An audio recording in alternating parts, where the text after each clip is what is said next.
कर लेते हैं, चीज वैसे ही पीछे चल रहा है। चलिए, so this is your lecture number 5। इसमें हम डिस्कस करेंगे, कितनी बार रिपीट कर लिया मैंने, alternating current, power in AC, power in AC. तो देखिए, अभी तक जो आप लोगों ने पढ़ा है ना, करंट इलेक्ट्रिसिटी में पढ़ा। करंट इलेक्ट्रिसिटी में आप लोगों ने क्या पढ़ा? देखिए, पावर का फॉर्मूला याद है किसी को?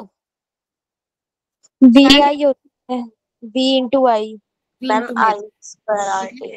बट यहाँ पर वी भी और आई भी दोनों ही कांस्टेंट थे, टाइम के साथ चेंज नहीं हो रहे थे, राइट। बट ऑल्टरनेटिंग करंट के अंदर जो पोटेंशियल है और जो करंट है दोनों ही टाइम के साथ वेरी कर रहे हैं। बट इन एसी आपके पास पोटेंशियल की वैल्यू क्या होती है? V naught sine omega T, and I की वैल्यू होती है I naught sine omega T plus. अब सर्किट क्या है उसके ऊपर डिपेंड करता है कि पोटेंशियल और करंट में फेज कितना है। सो हम एक रैंडम वैल्यू ले लेते हैं 5, ठीक है। अगर फेज नहीं होगा उनके बीच में तो 5 की वैल्यू 0 आ जाएगी।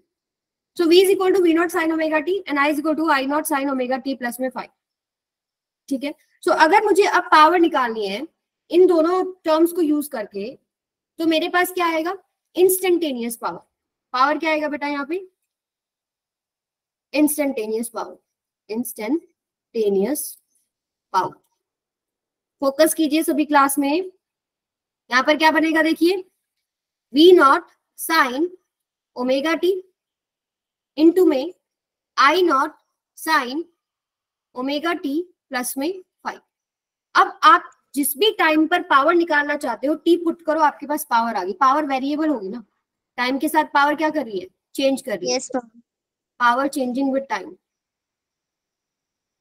Changing with time. Good evening ma'am. So ये गुड इवनिंग बेटा, ये चेंज कर रही है तो हमारे लिए ज्यादा यूजफुल नहीं है।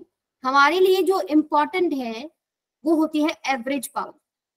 कोई भी क्वांटिटी अगर टाइम पे डिपेंड करती है, उसका अगर मुझे एवरेज निकालना हो तो मैं उसको कैसे रिप्रेजेंट करती थी? Good evening ma'am. Good evening बेटा, इस तरीके से मैम रिप्रेजेंट। मुझे तो क्लास का टाइमिंग नहीं पता था आज। अच्छा कोई बात नहीं, अभी मैंने स्टार्ट ही किया है, दोबारा से बता देती हूँ। देखिए, करंट इलेक्ट्रिसिटी में पावर पढ़ते हैं तो वोल्टेज और करंट जो होते हैं दोनों कांस्टेंट क्वांटिटी होती है, वहां पावर की वैल्यू क्या होती है? We I. बट जब हम एसी में पढ़ते हैं तो वी और आई दोनों ही टाइम के साथ चेंज होते हैं। इन वैल्यूज को हम पुट करते हैं तो हमारे पास जो पावर मिल रही है वो इंस्टेंटेनियस पावर है। टी की जो वैल्यू पुट करोगे उस समय पे आपको पावर मिल जाएगी, बट ये हमारे लिए ज्यादा इंपॉर्टेंट नहीं है, ठीक है। हमें चाहिए एवरेज पावर, जो हमारे लिए काम की चीज है वो है average power. Average power, average power कैसे निकालेंगे? कोई भी क्वांटिटी जो टाइम पे डिपेंड करती है उसका अगर मुझे एवरेज निकालना हो तो मैं इसको रिप्रेजेंट करती हूँ इस तरीके से। याद है आपको स्टार्टिंग में किया था हम लोगों ने, एवरेज करंट वगैरह निकाला था। इसको लिखने का एक और तरीका होता है, ऐसे बार लगा देते हैं। Yes ma'am. अब जो वैल्यू आपके पास आई है ना, जो टाइम पे डिपेंड करी, वो एज इट इज लिख लो, V naught I naught sine omega T. Good evening ma'am. Sine, good evening बेटा, ओमेगा टी प्लस में 5, ठीक है। इसका मुझे एवरेज निकालना, मैंने इसके ऊपर पूरे के ऊपर बार लगा दिया, ठीक है। अब इसके बाद ना आपको कुछ ट्रिक्स कराई गई थी, याद है किसी को? फुल साइकिल के लिए अगर हम निकाल रहे हैं तो आपको याद है कुछ ट्रिक्स करे थे हम लोगों ने? याद नहीं है ना? अगर मुझे साइन थीटा का एवरेज लेना है वो 0 आता है, कोस थीटा का एवरेज लेना है वो 0 आता है, साइन स्क्वायर थीटा का अगर मुझे एवरेज लेना है तो वो 1/2 आता है, कोस स्क्वायर थीटा का आपके पास 1/2, कांस्टेंट का वही वैल्यू आ जाती है। Yes ma'am.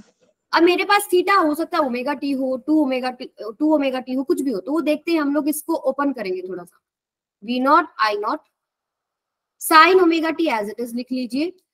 Sign A plus में बी, इसका फॉर्मूला होता है sine A cos B plus में कॉस ए साइन बी, और इसका पूरे का average,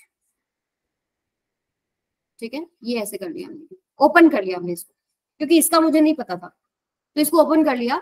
so V naught I naught, इसको खोल लेते हैं, ये क्या बनेगा आपके पास?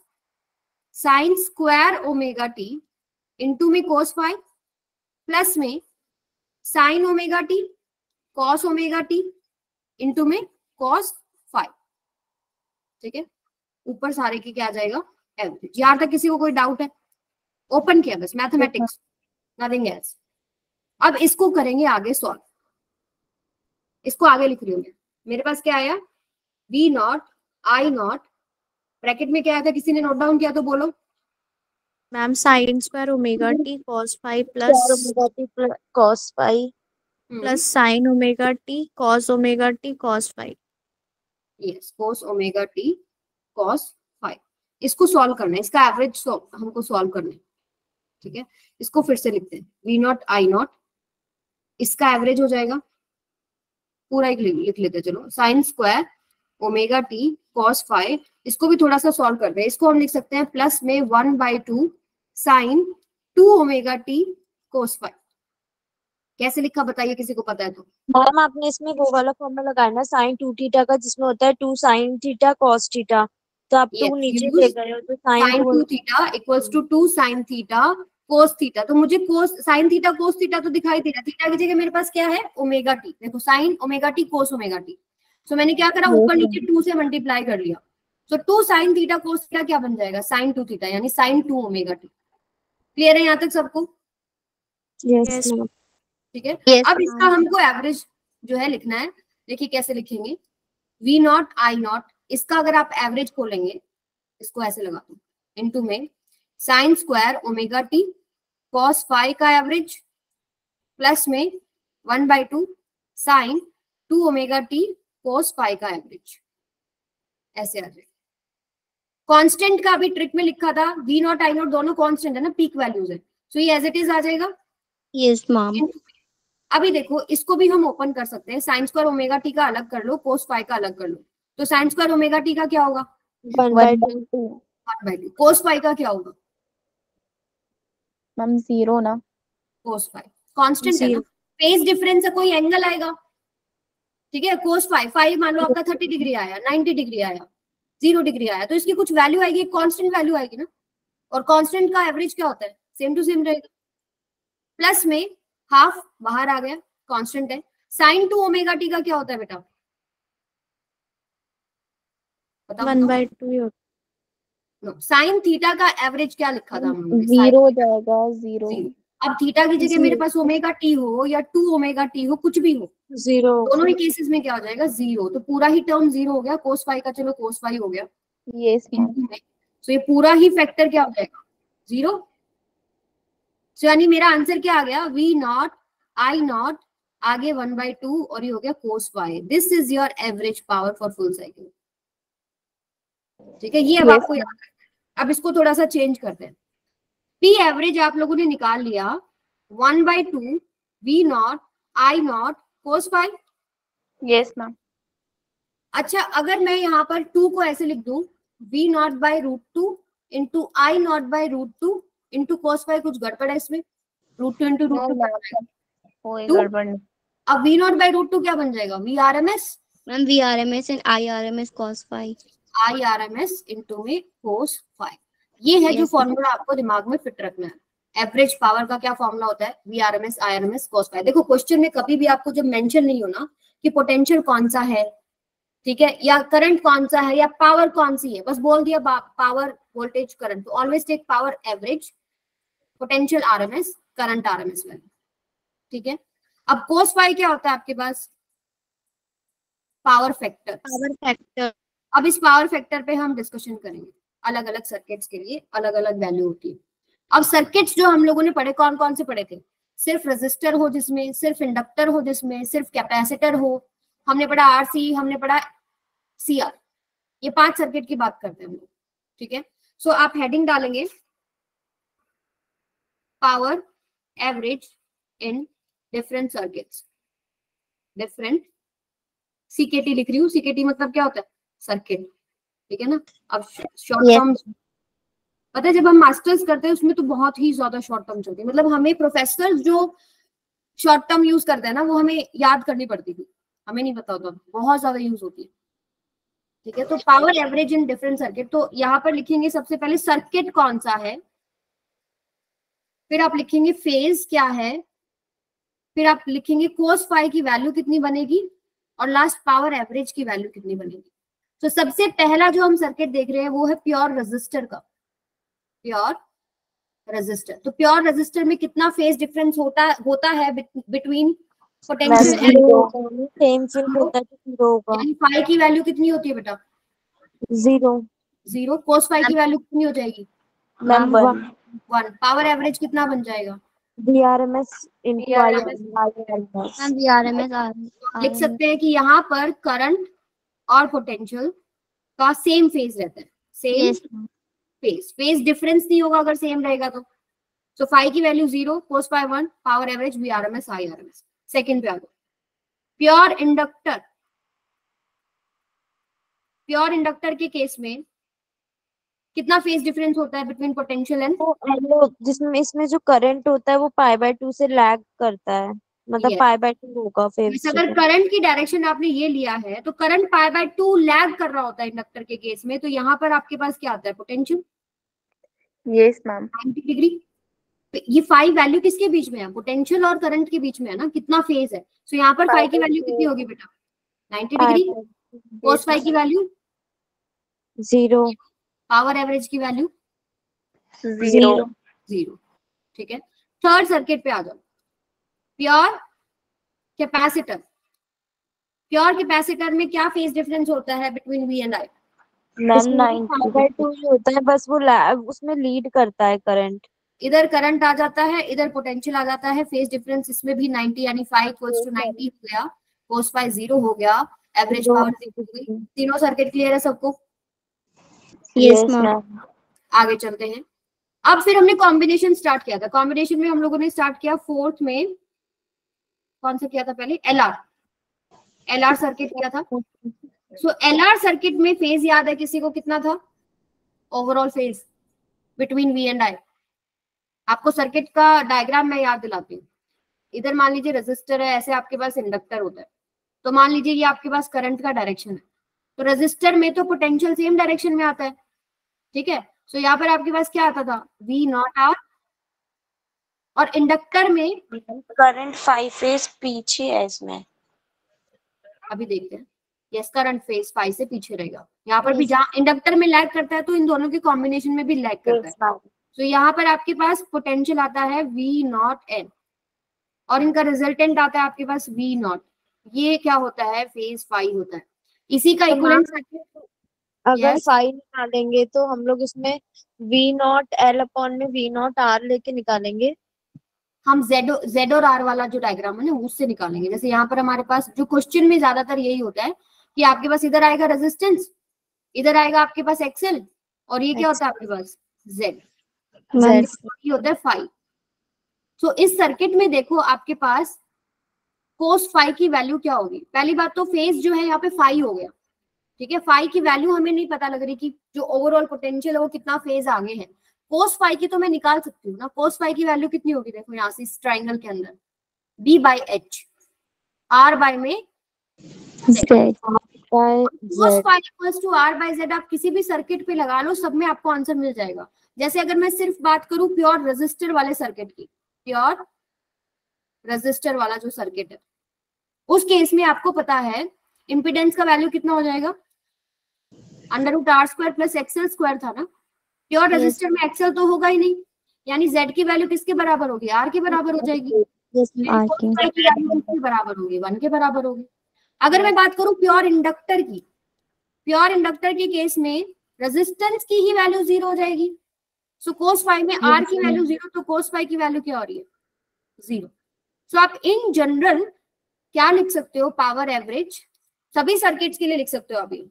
उसमें फिर आपका जो भी टाइप ऑफ सर्किट है उसके हिसाब से Z की वैल्यू आ जाएगी। तो यहाँ पर IRMS VR इनटू में कोस फाई की जगह आप लिख सकते हो R/Z। ठीक है, क्लियर है सबको? थर्ड लास्ट वाला करें। लास्ट हमने किया था LC circuit. Yes ma'am. Sorry CR circuit. RC या फिर CR या RC एक ही बात है, ठीक है। ये आपका कौन सा नंबर हो गया? 5th। फर्स्ट। अब इसके अंदर आपको डायग्राम याद है? मान लो आपके पास पहले आके लीड करेगा फाई एंगल से। Yes Yes, ma'am. क्योंकि कैपेसिटर में लीड करता है तो ओवरऑल उसमें भी 5 एंगल से लीड करता है, बट डायग्राम थोड़ा सा दिमाग में रखिए। जैसे मान लीजिए ये आपके पास करंट का डायरेक्शन है, तो पहले रेजिस्टेंस में तो इधर ही आएगा, ये आएगा आपके पास V नॉट R, इधर आपके पास क्या आता है फिर V नॉट C, क्योंकि यहाँ पर करंट लीड कर रहा है। ठीक है, पोटेंशियल से करंट 90 डिग्री आगे है, तो 90 डिग्री आगे हो गया ना यहाँ से यहाँ जाने में 90 डिग्री। Yes, ma'am. ठीक है, लेकिन अब इसका जो रिजल्टेंट आता है वो रिजल्टेंट किधर आएगा, इनके बीच में कहीं आएगा। Yes, मान ma'am. लीजिए ये आपके पास रिजल्टेंट आ गया, ये एंगल फाई हो गया, इसी का इक्विवेलेंट रेजिस्टेंस अगर मैं बनाऊं रेजिस्टेंस वगैरह में, तो ये आपके पास R, ये आपके पास क्या है XC, और ये क्या आएगा आपके पास Ma'am, Z. Z, yes Z, ये हो गया Z, और ये हो गया आपके पास फाई। तो इस ट्राइंगल के अंदर बताओ कोस फाई की वैल्यू कितनी होगी, R by X. Again R by आपका Z. Z ही होगा, R by Z भी होगा. और पावर एवरेज वही बनेगी जो पीछे बनी थी, I RMS P RMS into में R by Z। बस ये याद रखना। अब Z की वैल्यू यहाँ डिफरेंट है, यहाँ Z की वैल्यू क्या है अंडर रूट XC का स्क्वायर प्लस में R स्क्वायर, और सारे सर्किट इससे सॉल्व हो रहे हैं। फॉर एग्जांपल मैं प्योर रेजिस्टेंस वाली बात करूं, अगर मैं कहूं आपको प्योर रेजिस्टेंस है तो R की XC की वैल्यू 0 हो जाएगी। Yes, Yes, ma'am. ma'am. Pure resistance circuit में आपका XC 0 हो गया, सो Z की वैल्यू R हो गई, कोस फाई की वैल्यू कितनी हो गई बेटा 1 1 हो जाएगा. पावर फैक्टर की वैल्यू। अगर प्योर कैपेसिटेटिव है, प्योर कैपेसिटेटिव, इसमें आपके पास R की ही वैल्यू 0 हो गई, तो कोस फाई क्या होता है 0 हो गया, यानी आप जनरल फॉर्म में रिप्रेजेंट कर सकते हैं इस तरीके से। ठीक है, तो पावर एवरेज का हम लोगों ने फॉर्मूला बनाया IRMS VRMS इंटू में cos फाई। इसको आप ऐसे भी लिख सकते हो IRMS VRMS इंटू में R बाय में Z। इसको और भी तरीके से चेंज कर सकते हैं, जैसे अगर मैं पूरे ओवरऑल सर्किट्स की बात करूं तो उसमें मान लो करंट है टोटल I नॉट, उसमें जो पीक वोल्टेज है V naught, V is equal to होता है RI, यानी नीचे आ गया आपके पास Z। ठीक है, अगर मैं यहाँ पर वैल्यू चेंज करूं, बताओ क्या क्या पुट कर सकते हैं हम, इसकी वैल्यू चेंज करेंगे। आप क्या कर सकते हो, देखो इस करने के लिए यहाँ पे RMS वैल्यू है ना, मुझे RMS चाहिए, तो दोनों तरफ √2 से डिवाइड कर दो। Yes, ma'am. Yes, ma'am. ये हो जाएगा IRMS is equal to VRMS by में Z। अब पहला जो चेंज करते हैं, मान लो IRMS ही मैंने पुट कर दिया, तो मेरे पास फॉर्मूला क्या बन रहा है VRMS का स्क्वायर Then R बाय में Z का स्क्वायर, या फिर इसको हम VRMS को चेंज कर दें तो मेरे पास बनेगा IRMS का स्क्वायर Z। अगर हम VRMS को पुट करते हैं तो मेरे पास क्या आएगा IRMS इंटू Z। हाँ, Z से Z कट जाएगा तो ये बनेगा पावर एवरेज। क्लियर है सबको? Yes, ma'am. ठीक है, तो डिफरेंट डिफरेंट फॉर्म्स हो सकता है, आपको सवाल में यूज करनी पड़ जाए तो निकालनी आनी चाहिए। ये हो गया पावर की सारी डिस्कशन, ये पावर, इसमें और इसके अलावा कुछ नहीं है। इसके बाद एक छोटा सा डिस्कशन है चॉक कॉइल के बारे में। चॉक कॉइल पता है किसी को क्या होता है? ये आएगा आपके पास Z, आपने क्या चेंज किया इसमें, V R को चेंज किया ना, ठीक है, Z का स्क्वायर। ठीक है, क्लियर है सबको? ये है बेटा सारा पावर का जो भी टॉपिक है। I square RMS नहीं आएगा हाँ सेकंड. हाँ, यस यस, स्क्वायर आएगा, क्योंकि हमने V को चेंज कर दिया ना। V को लिखेंगे आप IRMS इंटू Z, तो IRMS स्क्वायर हो गया, Z से Z कट गया, R बचेगा। ठीक है, मेरा Z और 2 मुझे ही कंफ्यूज कर रहा है, दोनों सेम है।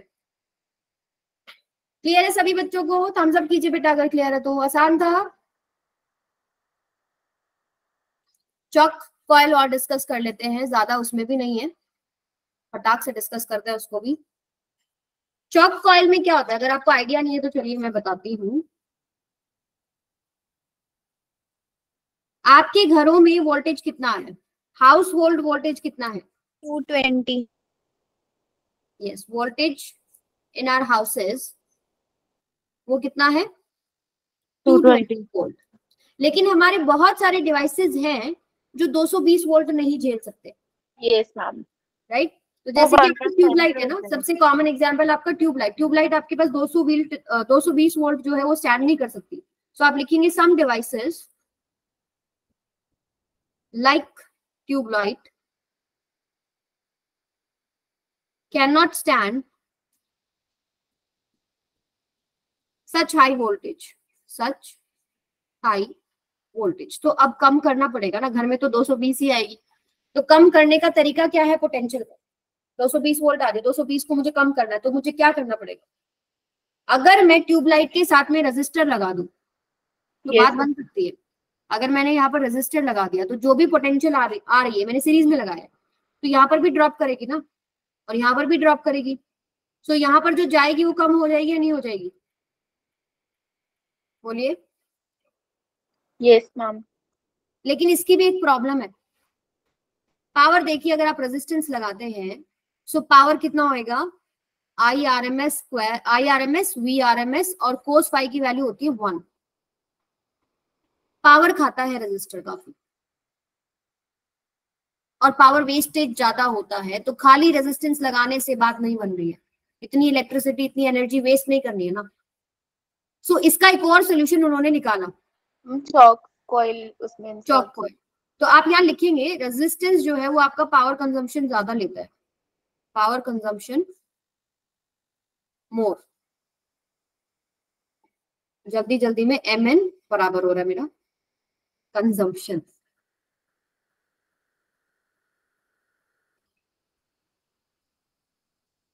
सो हमारे पास आता है अब चॉक कॉइल।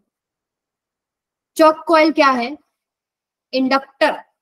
आप क्या करेंगे? बैटरी ट्यूबलाइट के साथ में क्या लगाएंगे बेटा? एक रेजिस्टेंस और एक इंडक्टर। बेसिकली आप लगाएंगे सिर्फ इंडक्टर, रेजिस्टेंस में शो कर रही हूं समझाने के लिए। अब इंडक्टर जब आप बनाएंगे, तार को आपने इसे घुमाया ही तो है ना, इंडक्टर बन गया हो। तार को घुमा दिया आपने, लेकिन तार का खुद का भी तो एक रेजिस्टेंस होता है। Yes ma'am. ठीक है। सो इस वजह से हम, आप जैसे बड़ी बुक्स में देखेंगे, जैसे HC वर्मा की बुक है, उनमें तो सिर्फ इंडक्टर, प्योर इंडक्टर की बात करें, लेकिन इन प्रैक्टिकल हमको पता है कि वायर का भी एक रेजिस्टेंस होता है। ठीक है। सो उसको रिप्रेजेंट ऐसे किया हुआ। लेकिन हमें चाहिए क्या कि भाई रेजिस्टेंस का जो वैल्यू है वो कम रहना चाहिए, ताकि वो पावर कम खाए। और इंडक्टर में पावर एवरेज क्या होती है? 0 हो जाती है ना, वहां तो पावर का कंजप्शन है ही नहीं। Yes ma'am. ठीक है। सो हमें चाहिए क्या? अब मुझे यहाँ ड्रॉप कराना है। ड्रॉप कराने के लिए मुझे क्या चाहिए? यहाँ पे इम्पिडेंस हाई चाहिए। इम्पिडेंस क्या होता है? Z की वैल्यू क्या होगी? RL सर्किट में √R² प्लस में XL स्क्वायर। मुझे Z हाई चाहिए। जितना वो हाई होगा उतना पोटेंशियल लेगा कि नहीं लेगा? बताओ। ओवरऑल सर्किट में V = RI होता है, V0 = I0 into में Z। ओवरऑल जब LR सर्किट की बात करो तो ये इम्पिडेंस अगर हाई है तो पोटेंशियल भी ज्यादा लेगा, तो काफी पोटेंशियल यहाँ ड्रॉप कर जाएगा, ट्यूबलाइट सेफ रह जाएगी। समझ में आई ये बात सबको? सो इम्पिडेंस हाई चाहिए लेकिन रेजिस्टेंस कम चाहिए। तो इसके अंदर देखो, √R² plus XL square. R मुझे कम चाहिए तो इम्पिडेंस हाई कैसे करोगे? XL को हाई करना, इंडक्टर की एक्सेल को बढ़ा के। Yes ma'am. यस, XL को हाई कर लो। और XL होता क्या है? Omega L। XL हाई का मतलब है L को आप हाई कर रहे हो। ठीक है, क्लियर है सबको? Yes ma'am. अब इसमें छोटा सा एक डिस्कशन और रह गया है कि एक्चुअली में जो पावर रिड्यूस हो रही है तो आपको कैसे पता लग रहा है? जैसे हमको पावर फैक्टर से पता लग रहा है। cos फाई की वैल्यू होती है LR सर्किट में, हमने अभी पीछे निकाली थी, R/Z। सो R/ में √R² प्लस में XL स्क्वायर। इस R को भी मैं नीचे ले आती हूँ, 1/ में √R² बाय में R² प्लस में XL स्क्वायर बाय में R²। ये मैथमेटिक्स समझ में आती है सबको? मैम मुझे स्क्रीन नहीं दिख रही है। यस मैम, आ गई। दिख रही? आ गया मैम, आ गया। ठीक है। अभी ये क्या बन जाएगा फॉर्मूला? 1/ में √1 प्लस में XL स्क्वायर बाय में R²। Yes ma'am. अब इस एक्सप्रेशन को जरा नोट करो, इसमें आपका रेजिस्टेंस की वैल्यू बहुत कम रखनी है, बहुत कम, और एक्सेल हमें बहुत हाई रखना है। सो ये जो फैक्टर है ये इनफाइनाइट हो रहा है, और एनीथिंग बाय इंफिनिटी ये अप्रोक्सीमेटली इक्वल टू 0 बन रहा है, कोस बाय 0 हो रहा है, यानी कि पावर कंजम्पशन अब हमारे पास बहुत कम होगा यहाँ पे, और इम्पिडेंस हमारे पास बहुत हाई हो जाएगी। क्लियर है सबको? सो ये थी कहानी आपके पास चॉक कॉइल की। यहाँ पर आप लिख लीजिए Z high, so V naught high, tubelight will be safe. समझ जाना ये नोट्स, ठीक है?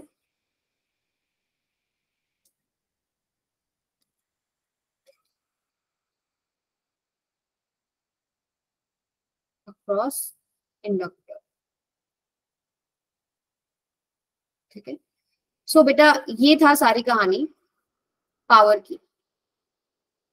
आधे घंटे का ये आपका लेक्चर था। ये नोट्स मैं आपको प्रोवाइड कर दूंगी, ठीक है? Thank you ma'am.